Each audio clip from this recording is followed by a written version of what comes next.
말씀은 고린도후서 9장 10절 이하 마지막 절 15절까지 우리 한 절씩 교독하겠습니다. 제가 10절 봅니다. 심는 자에게 씨와 먹을 양식을 주시는 이가 너희 심을 것을 주사 풍성하게 하시고 너희의 의의 열매를 더하게 하시리니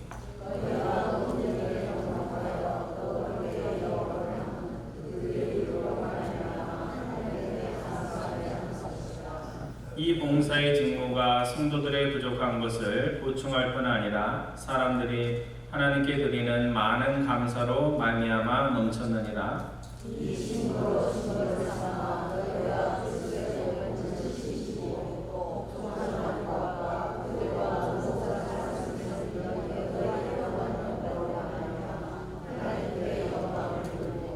또 그들이 너희를 위하여 간구하며 하나님이 너희에게 주신 지극한 은혜로 말미암아 너희를 사모하느니라. 말할 수 없는 그의 은사로 말미암아 하나님께 감사하노라. 아멘. 지난주에 집에 고칠 것이 있어서 제가 임대하고 있는 아파트에 어떤 분이 오셔서 고쳐줬습니다. 그래서 일하는 분 오면 제가 뭐 이렇게 좀 얘기도 나누고 이런저런 이야기를 하는데요. 이야기 중에 일하는 분이 저에게 물었습니다. 지금 살고 있는 집이 본인 집이 아니냐고 이렇게 물었습니다. 그래서 다달이 임대해서 쓰는 거니까 우리 집이 아니니까 우리 집은 아니고 임대해서 지금 쓰고 있다 이렇게 대답을 했습니다. 제 마음에 이런 생각이 들었습니다. 부동산 소유권이 없다고 지금 살고 있는 내 집이 내 집이 아닌가 하는 그런 생각이 들었습니다. 자기 집을 소개할 때 렌트한 집입니다 이렇게 얘기하지 않잖아요. 살고 있으면 내 집이지 뭐 그것이 부동산 소유권이 나에게 있냐 없냐 하는 것이 뭐 그렇게 중요하냐 하는 그런 생각이 들었던 겁니다. 오늘 우리는 이 땅에서 이런저런 많은 것들을 소유하고 살아가고 있습니다. 그런데 생각을 해보면 우리가 그것에 진짜 소유권이 있느냐 없느냐 하는 것 떠나서 생각해보면 하나님이 우리에게 잠시 맡겨주는 것이지 하나님이 야 이제 그만 살다가 와라 이렇게 하면 우리가 가지고 있는 소유권이 아무리 많아도 다 그것들은 빌려서 쓰고 있었던 거구나 하는 것을 우리가 깨닫게 된다는 겁니다. 아무리 좋은 것을 가지고 살아도 죽을 때는 다 놓고 가야 하는 것이라는 것을 우리들이 자꾸만 생각을 해야 됩니다. 오늘 본문 고린도 후서 9장과 10장 말씀은 전체적으로 보면 9장 10절 말씀에 보면 씨앗이라는 말과 먹을 양식이라는 말이 나옵니다. 제가 헌금 기도할 때 자주 사용하는 말인데요. 하나님이 우리에게 무엇인가를 줬을 때 뭘 줬어요? 씨앗을 주고 또 매일매일 살아가면서 부족하지 말라고 먹을 양식을 줬다는 겁니다. 저는 이 말씀을 처음 대할 때 참 신선하다는 느낌을 받았습니다. 하나님이 나에게 주신 것이 내가 세상 살아갈 때 내 마음대로 다 쓰라는 먹을 양식이 아니고 뭐가 있다고요? 그게 얼마가 됐든 어떤 부분이 됐든 하나님이 하나님과 이웃을 위해서 쓸 수 있도록 씨앗을 나에게 주셨구나 하는 말씀이 제 개인적으로 이렇게 인격적으로 다와왔습니다. 내가 하나님께 무엇인가를 받을 때 내가 받은 것 중에 이미 일정 부분이 하나님과 이웃의 몫이라는 것, 씨앗이라는 생각을 하니까 이렇게 어떤 시간이나 내가 가진 것들을 쓸 때 마음가짐이 달라지는 것을 느꼈습니다.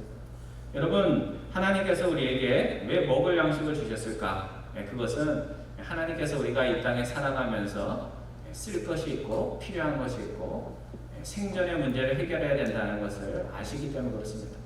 그래서 어떤 분에게는 많은 것을 주기도 하고 어떤 분에게는 적은 것을 줬지만 우리가 살아갈 때 궁핍하지 않고 그냥 생존이 아니라 살면서 하나님이 주신 것을 누리며 살도록 하나님이 원하셨던 겁니다.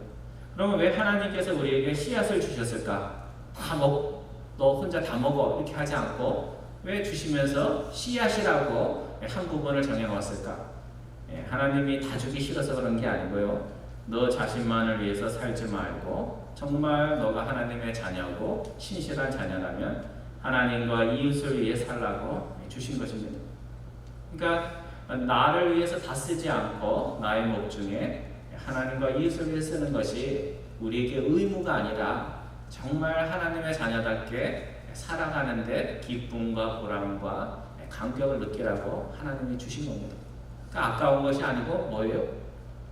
행복한 거죠. 그 부분을 주셨다는 겁니다. 우리가 짧은 인생을 살다가 모두가 다 세상을 떠나는데 세상을 떠난 후에도 사람들의 기억 속에 남아서 사람들이 보고 싶다, 그립다, 그 사람 한번 봤으면 좋겠다 하는 사람들의 공통점이 있습니다. 그들의 공통점은 뭐냐면 살아생전에 자신이 가지고 있는 소유의 전부를 자신만을 위해서 양식으로 쓰지 않고 기회 있을 때마다 부지런히 가난하든지 부자든지 선한 씨앗을 뿌리고 선행을 하면서 살았다는 겁니다. 여러분 생각해 보세요. 떠나신 분들 중에 마음에 생각나는 분들이 어떤 분들이에요? 다 그런 분들이죠, 그렇죠? 살아생전에 여러분이 어려웠을 때, 힘들었을 때 따뜻한 말을 해주고 남들이 나서지 않는 일에 나서서 교회에 위해서 헌신했던 분들, 또 나를 위해서 평생 헌신하며 사셨던 어머니, 아버지, 그런 분들이 생각을 하는 겁니다. 가족 수양회 때 강사 목사님의 표현을 빌려서 표현을 하면 오늘 우리가 하루를 판단할 때 내 수중에 얼마나 많은 수입이 들어왔는가, 이익이 있었는가로 판단할 것이 아니라 오늘 내가 하루 동안에 하나님이 주신 것 중에 얼마나 선한 씨앗으로 사용했는가를 놓고 내 삶을 한번 판단해 봐야 됩니다. 그러니까 연봉이 얼마, 그게 중요한 게 아니에요. 연봉이 얼마가 남자들의 그 위치를 정하는 것이 아니고 내가 하나님께 받은 연봉 중에서 얼마나 선하게 하나님과 이웃을 위해서 쓸 수가 있었는가 하는 것을 놓고 우리가 우리의 삶을 평가해 볼 수가 있어야 됩니다. 오늘 고린도전서 후서 8장과 9절 말씀은 구제 헌금에 대한 말씀입니다. 예루살렘에 있는 유대인 교회가 흉년으로 인해서 어렵게 됐습니다. 그래서 이방인들을 상대로 이렇게 목회를 하고 편지를 썼던 사도 바울이 그리스 남부에 있는 고린도 교회에 편지를 써서 저들은 유대인이고 너희들은 이방인이지만 유대인으로부터 말씀이 왔으니까 너희들이 은혜에 빚진 자로서 어려움을 당한 예루살렘 교회를 돕자 해서 거기에 대해서 구제헌금에 대해서 서둘러 할 것을 당부하는 내용입니다. 여러분들이 그 사도 바울의 편지를 읽어보셨으면 고린도 교회는 그리스 지역의 남부 지역, 성경의 아가야 지역으로 나와 있는 지역에서 가장 대표적인 교회입니다. 그러니까 아가야 전체를 대표하는 교회였으니까 사람도 좀 꽤 되고 재정도 꽤 되는 그런 부자 교회였습니다. 그래서 고린도 교회 하면 우리가 알듯이 하나님께 물질적인 은사뿐만 아니라 영적 은사도 많이 받은 그런 교회였습니다. 지식을 자랑하고 방언을 자랑하고 하나님께 받은 예언을 자랑하는 그런 교회가 고린도 교회였습니다. 그러니까 이 고린도 교회를 그리스 북부에 있는 마게도니아에 있는 교회들, 마게도니아에 어떤 교회가 있었을까? 여러분들 모르실 수 있는데요. 마게도니아에 어떤 교회가 있었냐면 그리스 북부에는 그 마게도니아 그 알렉산더가 나왔던 그 지역인데 거기에 데살로니가 교회와 빌립보 교회가 있습니다. 그래서 그리스 전체를 놓고 교회들이 여러 개가 나오는데요. 참 우리가 이렇게 볼 수 있는 것은 남부에 있는 고린도 교회는 사도 바울에게 책망을 받았고 북쪽에 있는 작은 교회들인 데살로니가 교회와 빌립보 교회는 사도 바울에게 칭찬을 받았던 그런 교회입니다. 문제는 고린도 교회에 많은 것을 받고 많은 것을 가지고 있었던 고린도 교회 교우들이 구제 헌금하는 그 일에 제일 먼저 하겠다고 손을 들었어요. 건축을 하겠다는 제가 한 부분 하겠습니다. 제일 먼저 손을 들었는데도 불구하고 아직까지도 헌금 모으는 그 일을 제대로 진행을 하지 못하고 있었습니다. 그래서 사도 바울이 고린도후서 8장 7절에서 이렇게 말씀합니다. 오직 너희는 믿음과 말과 지식과 모든 간절함과 우리를 사랑하는 이 모든 일에 풍성한 것 같이 부자인 것과 같이 이 은혜에도 가난한 교회를 돕는 이 은혜에도 풍족하기를 원한다 이렇게 말을 하고 있습니다. 좋은 말로 하고 있지만 그 말 속에 담겨져 있는 의미가 뭐냐면 믿음도 좋고 말도 잘하고 지식도 많고 마음의 간절함도 풍요로운 너희들이 그런 것에만 풍성하지 않고 이제 흉년이 들어서 고생하는 예루살렘에 있는 교회들을 돕는 일에도 말의 풍성함처럼 지식의 풍성함처럼 실천에도 풍성하기를 원한다. 그렇게 말씀을 하고 있는 겁니다. 여기서 우리가 주목해야 할 것이 있는데 그것은 사도 바울이 하나님께 값없이 은사를 받는 것만 은혜라고 말씀하고 있지 않고 하나님께 값없이 받은 그것을 값없이 나누는 그것도 뭐라고 얘기하고 있어요? 이 은혜라고 말씀을 하고 있다는 사실입니다. 오늘 우리가 은혜에 대해서 오해하는 게 있는데요. 하나님이 나에게 값없이 준 것만이 은혜가 아닙니다. 값없이 받았기에 값없이 받은 것이 너무나 감사해서 하나님을 위해서 값없이 드릴 수 있는 그 마음, 그것도 은혜의 두 가지 면 중에 대표적인 한 면이라고 할 수가 있습니다. 여러분, 은혜의 사람이 누굴까? 하나님이 이 귀한 것들을 나에게 너무나 많이 주셔서 자녀, 좋은 자녀도 주셨고 나에게 부도 주셔서 가난하지 않게 살게 하고 건강을 주셔서 나 잘 살고 있어. 그것에 대해서 감사하는 사람, 그 사람도 은혜의 사람이지만 건강도 재물도 내가 지금 살아가는 인생의 시간도 하나님이 값없이 주신 것을 알기에 이제 그것을 하나님께 드려야지 하는 그런 마음을 가진 사람이 진정으로 은혜의 사람이라고 할 수 있습니다. 은혜의 사람이 된다는 것은 값없이 받은 인생, 값없이 받은 재물, 값없이 받은 건강, 이제 하나님을 위해서, 이웃을 위해서 아까워하지 않고 정말 기쁜 마음으로 드릴 수 있는 사람이 은혜의 사람이라고 할 수가 있습니다.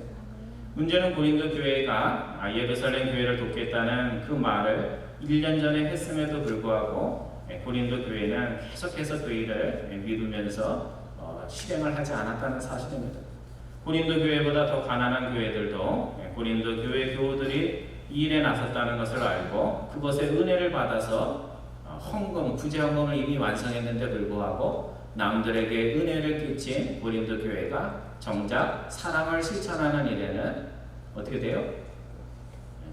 거기에는 열심을 내지 못하고 자신들이 받은 방언의 은사, 예언의 은사, 누가 더 지혜로운가 하는 것에 열심을 보였다는 사실입니다. 고린도 교회가 하나님께 받은 것 자랑은 하면서도 하나님께 값없이 받은 것, 하나님의 영광을 위해서 값없이 쓰는 그 일에는 열심을 내지 못했다는 그런 일입니다. 사도 바울은 예루살렘 교회에 구제 헌금을 전달하러 가는 길에 고린도 교회에 들러서 그동안 모아놓은 구제 헌금을 받아서 예루살렘으로 가려고 계획을 세워놨는데 지금 그냥 혼자서 가는 것이 아니고 헌금을 혼자서 가게 하면 안 되잖아요. 그렇죠? 헌금을 우리가 계수를 하면 그 재정부에서 여러분들이 같이 하듯이 사도 바울 역시 마게도냐에서 온 사람들과 함께 고린도 교회를 방문을 해야 되는데 고린도 교회 갔는데 아직도 구제 헌금이 준비되어 있지 않으면 어떤 일이 벌어질까요? 고린도 교회 때문에 구제 헌금을 시작하게 된 마게도냐에서 온 교회들이 고린도 교회들에게 실망할 뿐만 아니라 고린도 교회에 대해서 자랑했던 사도 바울의 입장이 난처하게 되는 겁니다. 그래서 오늘 고린도 후서 8장과 9장은 굉장히 구체적인 이유와 정황 때문에 쓰여진 그런 편지의 내용입니다.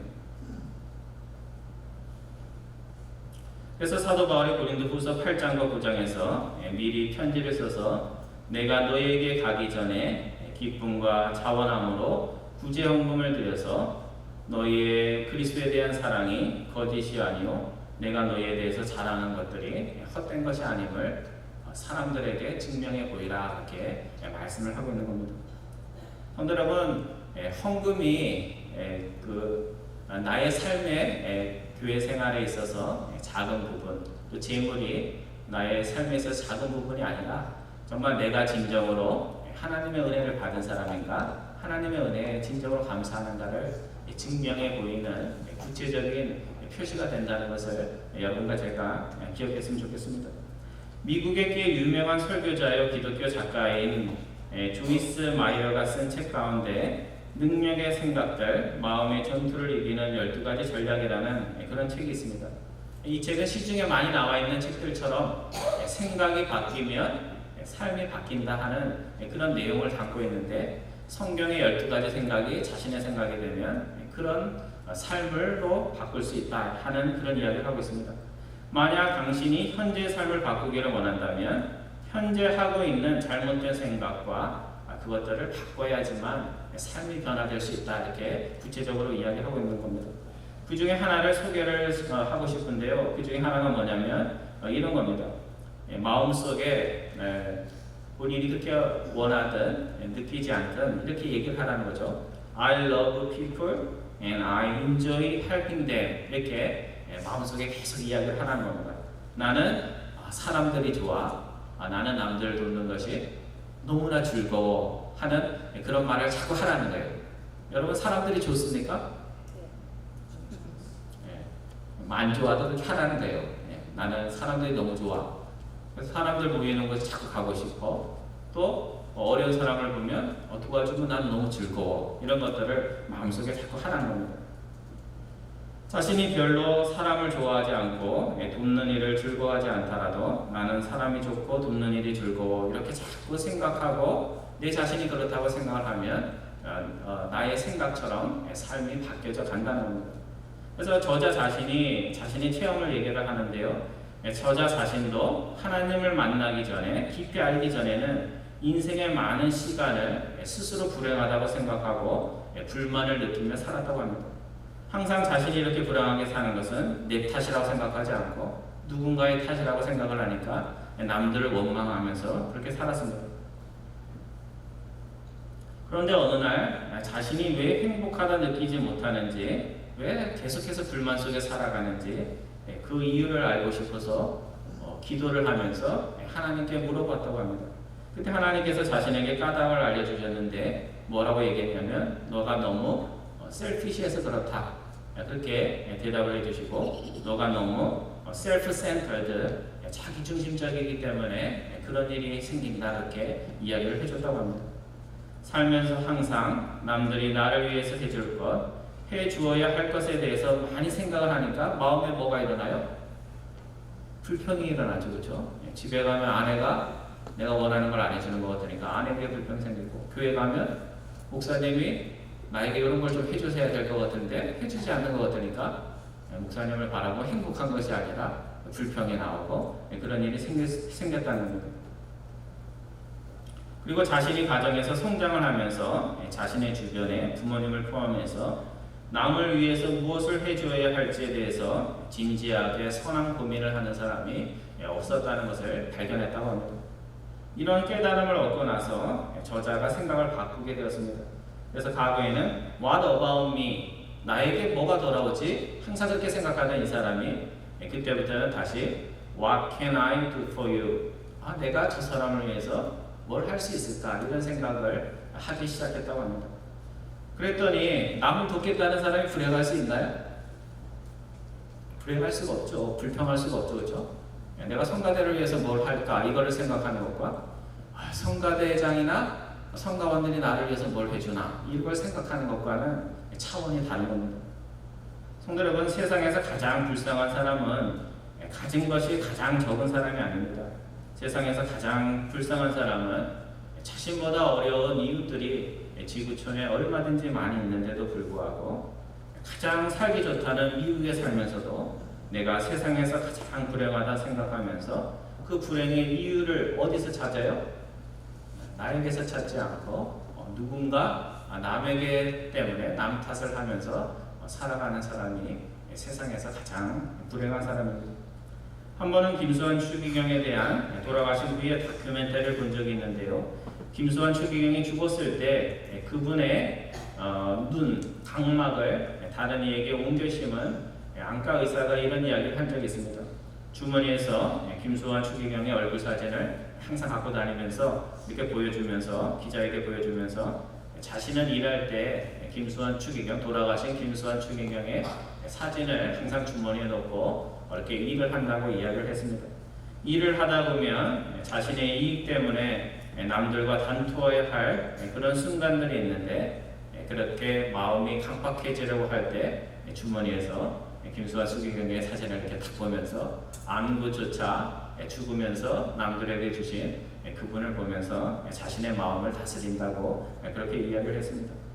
그리고 매번 한다 하면서도 리사이기 때문에 바빠서 가지 못했던 의료 선교 활동도 지난해에는 시간을 내어서 다녀왔다고 그렇게 인터뷰를 하는 것을 본 적이 있습니다. 성도 여러분, 하나님께서 우리에게 씨앗을 주셨는데 이 씨앗이 계속 살아있는 것이 아닙니다. 씨앗이 생명력을 잃기 전에, 내가 이 땅에서 하나님이 생명을 주셔서 살아가기 전에, 삶이 끝나기 전에 오늘 우리의 신앙이 구제불능의 상태에 빠져서 말씀을 들어도 감동이 없고 생각을 해도 그것이 가슴으로 내려가지 않고 삶으로 내려가는 그런 구제불능의 상태에 빠지기 전에 하나님이 나에게 주신 인생의 선한 씨앗들을 하나님이 기뻐하는 일에 이웃을 돕고 섬기는 일에 우리가 써야 됩니다. 시간이 많다고 생각하시면 안 되고요. 나에게 인생의 시간도 얼마 안 남았고 내가 가진 것도 내가 살아있는 동안에 쓰는 거다 이렇게 생각하면서 나의 주신 것 중에 얼마의 선한 씨앗들을 이웃과 하나님을 위해서 쓸 것인가를 자꾸 생각을 해야 됩니다. 그걸 생각하면 삶이 어떻게 돼요? 불평이 일어나고 불행하다고 느껴지지 않고요. 그것을 통해서 내 인생이 행복해지는 것을 발견하게 됩니다. 이민의 삶이 만만치 않다는 것을 압니다. 하지만 이것이 핑계거리가 돼서는 안 돼요. 이민의 삶을 살면서 나와 나의 가족 챙기기도 바쁜데 목사님이 쓸데없는 얘기한다 이렇게 생각하시면 안 됩니다. 왜? 제가 하는 얘기가 아니라 하나님이 사도 바울을 통해서 말씀해 주시는 말씀이기 때문에 그렇습니다. 우리가 얼마의 형편에서 살아가든지 이제 하나님이 나에게 주신 그 씨앗들을 하나님을 위해서, 이웃을 위해서 꼭 쓰겠다고 결심하는 여러분과 저 되기를 바랍니다. 그래야지만 우리가 아무리 말씀을 많이 듣고 그것을 감동받는다고 은혜의 사람이 되는 것이 아니라 은혜를 받았으면 어떻게 돼요? 받았으면 끝난 거예요. 은혜 받기도 어렵지만 은혜를 받았으면 은혜를 나누면서 그것이 정말 은혜인 것을 우리가 하나님 앞과 이웃 앞에 증명해 보여야 됩니다. 받은 것도 은혜지만 쓸 수 있는 것도 은혜이기 때문입니다. 감사함으로 받아 하나님께 영광을 돌리고 아까워하지 않고 기쁜 마음으로 드려서 내가 경험했던 것들, 내가 말로 표현했던 그 믿음들이 그냥 입술에서 나오는 믿음이 아니라 참 하나님이 보시기에 신실하고 참된 믿음이라는 것을 오늘 우리가 우리 자신에게도 증명해야 되고 우리가 만나는 이들에게도 증명해 보여야 됩니다. 여러분, 농부는 아무리 가난하게 살아도 또 먹는 것이 없어도 보릿고개에도 배가 고파도 내년에 밭에 뿌릴 씨앗을 먹어치우지도 않습니다. 왜? 씨앗을 다 먹어버리면 어떻게 돼요? 내년에 농사를 지을 때 훈련이 없기 때문에 그렇습니다. 오늘 그리스도의 사람도 이 땅에서 살면서 배가 고프고 육신적으로 여러 가지 궁핍할지라도 하나님이 나에게 주신 영적 씨앗들을 그냥 먹어치우는 그런 삶을 살아서는 안 됩니다. 먹을 양식만 더 달라고 기도할 것이 아니라 내가 먹는 양식 그것을 아껴서 선한 씨앗을 만드는 일에 우리가 열심을 내야 됩니다. 그래야지만 마게도니아 교회 교우들이 고린도 후서 8장에 나와 있는 것처럼 지극히 큰 가난 속에서도 예루살렘 교회 돕는 일에 열심히 했던 것처럼 주님을 만날 날이 가까워올수록 선한 씨앗 뿌리는 일에 우리들이 더 마음을 두고 살아갈 수가 있습니다. 여러분 앞에 서 있는 제가 이렇게 멋지게 생겼죠, 그죠? 뭐 이렇게 평균치보다는 제가 좀 낫다고 이렇게 생각을 하는데 이렇게 멋있는 저도 얼마 있지 않으면 육신이 썩고 사라져갑니다. 여러분 아무리 뭐 피부를 위해서 돈을 투자하고 뭐 좋은 미용실에 가서 머리를 이쁘게 하고 뭐 백화점에 다니면서 여러 가지 옷을 고르고 싸게 산다고 이렇게 열을 올려도 하나님이 부르시면 여러분이 가지고 있는 모든 것뿐만 아니라 여러분의 육신은 썩고 사라집니다. 우리가 이 땅에서 아무리 누렸던 모든 부귀 영화도 육신과 함께 사라집니다. 하지만 사라지지 않는 것이 있는데 우리가 이 땅에 살면서 하나님의 말씀 순종하면서 산 모든 흔적들은 그대로 남습니다. 사람들의 기억 속에 남고 사람들은 모를지라도 하나님의 기억 속에 영원히 남아서 우리가 천국 갔을 때 주님을 바라보면서 쭈뼛쭈뼛 뭐 못하고 있으면 자녀들이 부모님 앞에서 갈 때 쭈뼛거리면서 가잖아요. 그렇게 가지 않고 하나님의 마음 깊은 곳에 감동을 주었던 그것을 생각하면서 정말 쭈뼛거리는 것이 아니라 자신감 있게 주님을 향해서 나아갈 수가 있습니다. 선한 씨앗으로 뿌린 것들은 우리가 알든지 남들이 알든지 우리가 이 땅을 떠난 후에 꽃이 피고 열매가 맺힙니다. 사람들이 기억하지 못하는 것들은 하나님의 기억 속에 영원히 남습니다. 하나님이 주신 양식 그것이 얼마가 됐든지 많고 적음 때문에 행복을 논하지 않고 하나님과 이웃을 위해 쓰라 주신 것들 아까워하지 않고 기쁨으로 써서 우리가 이 땅을 떠나는 그날 지저분한 것들 남지 않고 정말 향기롭고 아름다운 삶의 자취를 남기시는 여러분과 저 꼭 되기를 주님의 이름으로 축원드립니다. 네, 기도하겠습니다.